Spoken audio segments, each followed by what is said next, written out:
এমাহ হ'ল অভিশপ্ত 19 ছেপ্টেম্বৰ 2025 দিনটো পাহৰিব নোৱাৰে কোনো অসমীয়াই। আজি প্ৰাণৰ শিল্পী হেৰাই যোৱাৰ এমাহ সম্পূৰ্ণ হ'ল।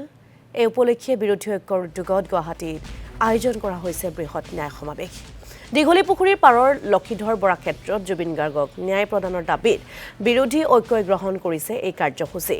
পুৱা 10 বজাৰ পৰা লক্ষীধৰ বৰা ক্ষেত্ৰত অনুষ্ঠিত হ'ব শ্ৰদ্ধাঞ্জলি অনুষ্ঠানৰ বুদ্ধিজীৱী ডক্টৰ হীৰেন গোহাঁই উদ্বোধন কৰিবলগীয়া অনুষ্ঠানটোত 15 গৰাকীৰো অধিক জ্যেষ্ঠ কনিষ্ঠ শিল্পীয়ে পৰিৱেশন কৰিব কবিতা গীত। অনুষ্ঠানটোত সকলো ৰাইজে একেলগে পৰিৱেশন কৰিব কালজয়ী গীত মায়াবিনী ৰাতিৰ বুকুত।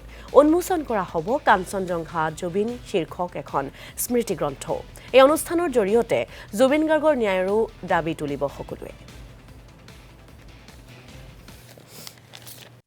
গুৱাহাটীত এখন ৰাজহুৱা শ্ৰদ্ধাঞ্জলি অনুষ্ঠান পাতিছোঁ। আমাৰ সকলোৰে হিয়াৰ আমঠু মৰমৰ জুবিন গাৰ্গৰ এমাহ মৃত্যুৰ এমাহ মহাপ্ৰয়াণৰ এমাহ পূৰণ হোৱা উপলক্ষে আমি এই অনুষ্ঠান আয়োজন কৰিছোঁ।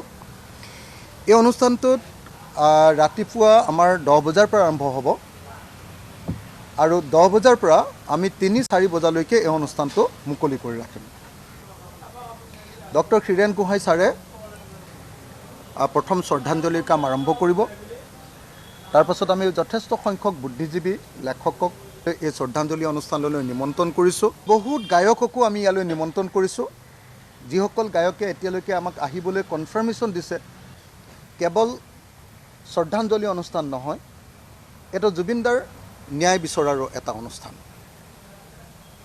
জুবিনদাৰ মৃত্যুৰ ন্যায় বিচৰাৰো অনুষ্ঠান। সেইকাৰণে আমি এই অনুষ্ঠানটোৰ নাম দিছোঁ জুবিন গাৰ্গ ন্যায় সমাৱেশ। জুবিন গাৰ্গৰ